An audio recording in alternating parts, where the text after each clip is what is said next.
নাট্যকার পরাণ বন্দ্যোপাধ্যায়, নির্দেশনা রাজকুমার বসু, মঞ্চ অজিত রায়, আলো বাবলু সরকার, আবহ নির্মাণ ও প্রক্ষেপণ অমরেশ ব্যানার্জি, রূপসজ্জা মাধাই নস্কর।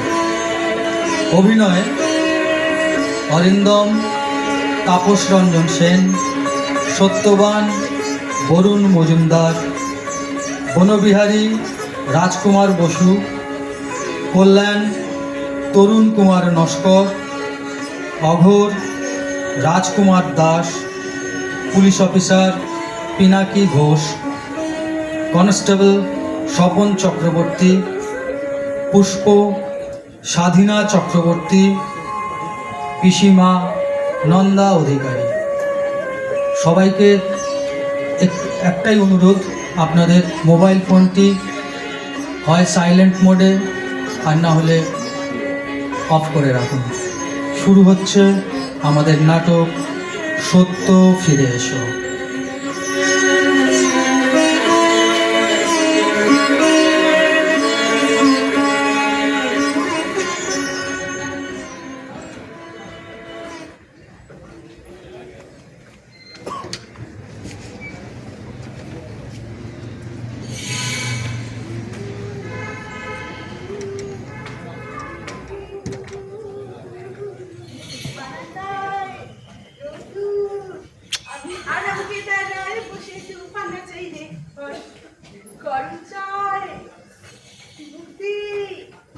আমি খবরের কাগজ নিয়ে বসে পাতা উল্টাই রে, কলিংয়ের ঘন্টা শুনে ছুটতে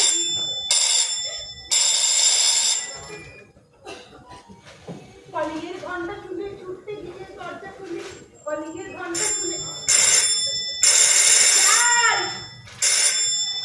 যাচ্ছি।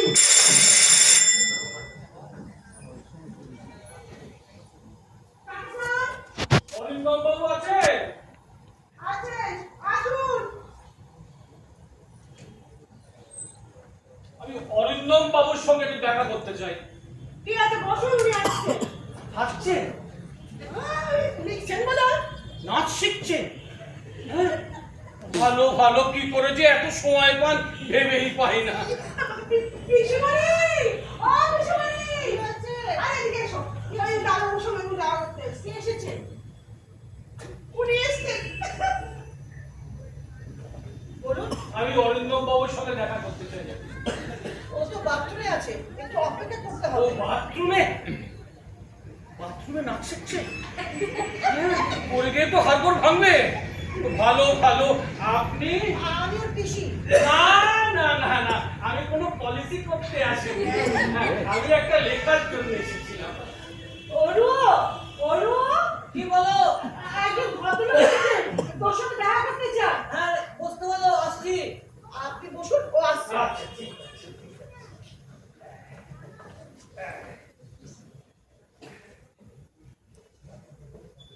এই নমস্কার, অরিন্দম বাবু। হ্যাঁ, আমি বলুন। একটু কথা ছিল। হ্যাঁ, বসুন বসুন। আমি ওই দেশের মাটি পত্রিকা থেকে আসছি। দেশের মাটি? হ্যাঁ, বলুন, কি করতে পারি? নাচ শিখছিলেন? কি শিখছি না? ভালো ভালো, কি করে যে এত সময় পান ভেবেই পাই না। আমি তো কিছুই। আচ্ছা যাকে যাক, কাজের কথায় আসা যাক। শুনুন, আমাদের পত্রিকার জন্য একটা ওই পুজো সংখ্যার জন্য আপনার লেখা একটা গল্প চাই। কিন্তু পুজো সংখ্যা মানে আসছে বছরের জন্য তো? না না, এবছরের পুজো সংখ্যা। এবছর পুজো সংখ্যা তো সব বেরিয়ে গেছে। তা আপনাদের পুজো সংখ্যা কি পুজোর পরে বেরোয় নাকি? হ্যাঁ, এই ব্যাপারে একটু আমরা স্বাতন্ত্র বজায় রাখতে চাই। কিরকম? যেমন ওই একগাদা পুজো সংখ্যার ভিড়ে আমরা হারিয়ে যেতে চাই না। তারপর যখন সব চুপচাপ স্থির, আমরা আমাদের বৈশিষ্ট্য নিয়ে বাজারে হাজির। কিন্তু পুজোর পর তো মানুষের হাত খালি, তখন কি পত্রিকা বাজারে কাটবে? আগে তখন কি পত্রিকা বাজারে কাটবে? পারবে, নিশ্চয়ই ফাটবে। আপনাদের মতো যদি গুণীজনরা একটু কোঅপারেট করেন তাহলে নিশ্চয়ই ফাটবে। তারপর ধরুন ওই উঠতি পট্টি ছট্টি পট্টি সব লেখকের লেখা থাকছে, ভালো আর্টিস্টকে দিয়ে কভার করাচ্ছি, নিউজ পেপারে ঢালাও পাবলিসিটি, অফসেটে রঙিন ঝকঝকে ছাপা রঙিন ইলাস্ট্রেশন আসবে না মানে তারপর আমাদের এতদিনকার একটা রেপুটেশন বেশ বেশ না না না কোনো বিশেষ দেশের প্রতি আমাদের কোনো ফ্যাসিনেশন নেই। আমরা ওই বিদেশি পটভূমিকাকে দেশীয় উপাদানের গল্প ছাপতে আমরা প্রেফার করি। ও আমি বোধহয় আপনাদের বিরক্ত করে ফেললাম। আসলে আমার এই শ্রবণ শক্তিটা মাঝে মাঝে না অন্যের বিরক্তির কারণ হয়ে দাঁড়ায়। কিছু মনে করবেন না, মাফ করবেন। না না ঠিক আছে ঠিক আছে। দেখুন আমার হাতে কাজের চাপ আছে, খুব শিগগিরই তো লেখা দেওয়া শুরু করবো। আরে বুঝেছি বুঝেছি, ওইসব ব্যাপারে আপনি একদম চিন্তা করবেন না। আমাদের অনেক টাকা ইনভেস্টমেন্ট, আপনার উপযুক্ত পারিশ্রমিক আমরা বেশ নিশ্চয়ই ভালো দেব। না না সে কথা হচ্ছে না। নিচ্ছে না? মাথা নিচ্ছে না? মাথার আর কি দোষ? মাথা তো একটা। হ্যাঁ, আপনি নাচও শিখবেন, আবার সাহিত্যকর্মও করবেন, মাথা নিচ্ছে না বললে কি হয়? পিসুমণি একবার এদিকে এসো তো। না না আপনি ব্যস্ত হবেন না, সকালে আমি কিছু আহার করি না। শুনুন, আমি ওই একটা অ্যাডভান্স করে গেলাম, বেশ ভালো রকম অ্যাডভান্স করে গেলাম। এই বাকিটা আমি ওই গল্প মিটিয়ে গেলে পেয়ে গেলে মিটিয়ে। ঠিক ঠিক পিসিমণি আমাকে বাঁচাও বাঁচাও। কি কথাবার্তা হলো? চা পান খাই, চা খাই না। আমি তাহলে পরশু দিনকে আসছি। পরশু? ঠিক আছে পেয়ে যাবেন, আসুন। না না বসবো না বসবো না। শুনুন না, আপনি একটু বুঝিয়ে বলবেন, এই উনি একটু ক্লান্ত হয়ে পড়েছেন, এই নাচ করলে তো একটু এক্সটর্শন হয়। হ্যাঁ কি অদ্ভুত রে বাবা। হ্যাঁ সে কি মশাই, লেখার জন্য অ্যাডভান্স করতে এসে আপদ হয়ে গেল।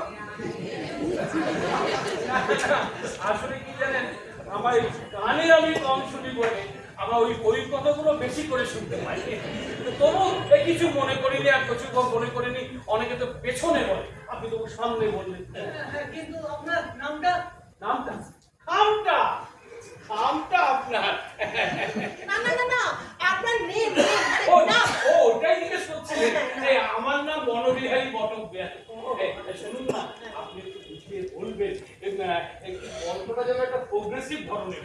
আচ্ছা কি ধরনের চাইছেন বলুন তো, মানে গল্পটা কিরকম হবে? এটা একটা পয়েন্ট, কিন্তু গল্পটা কিরকম হবে আপনি বসুন, আমি বুঝিয়ে বলছি। ধরুন এই যে আমাদের আজকে যুব সমাজ লেখাপড়া শিখে বিপদে চলে যাচ্ছে।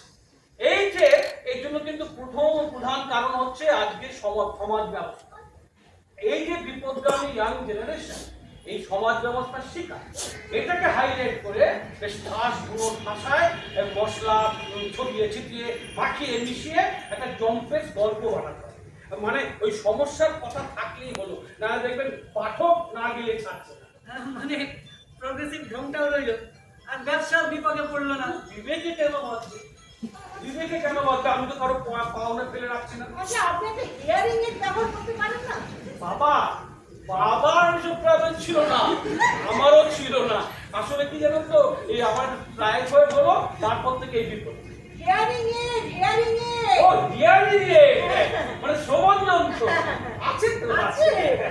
কিন্তু ব্যাটারি খুঁজে, যে ব্যাটারি আমি ব্যাটারিটা আনতে বলেছিলাম তখন পাঠাই নেই। আপনি ওটা শুনতে পান আর ওটা শুনতে পান না? এই জর্দা পান আমি খাই। বুঝলে, আগে না খুব খেতাম, একদম মানে এখন কমিয়ে দিয়েছি। আচ্ছা আমার যে আর ফাউল হয়ে গেল। হলোই তো। কি হলো বলুন তো? আচ্ছা আপনি এসব কাজের জন্য অন্য লোক রাখতে পারেন না? অন্য বিভাগ আমাদের আছে, যেমন খেলাধুলা, শিল্প সংস্কৃতি, রূপচর্চা, বাজার সমাচার। একে বিদে করুন। বিদায় করতে হবে। আমি এমনিই চলে যাচ্ছি।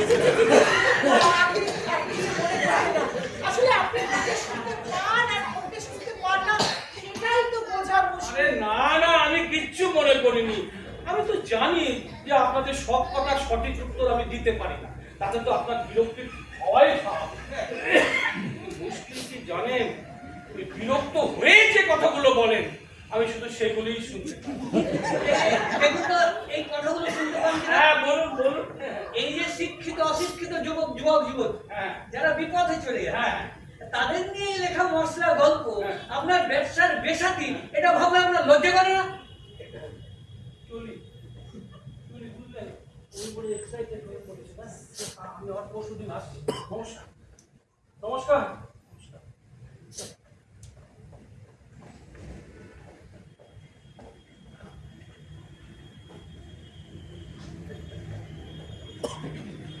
পিসিমণি, কি বুঝলে?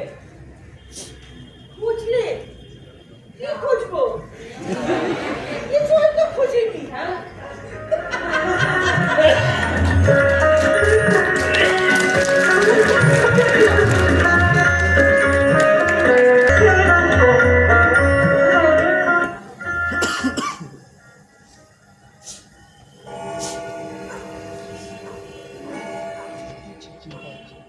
চিন্তা হচ্ছে কি 8,000 টাকা।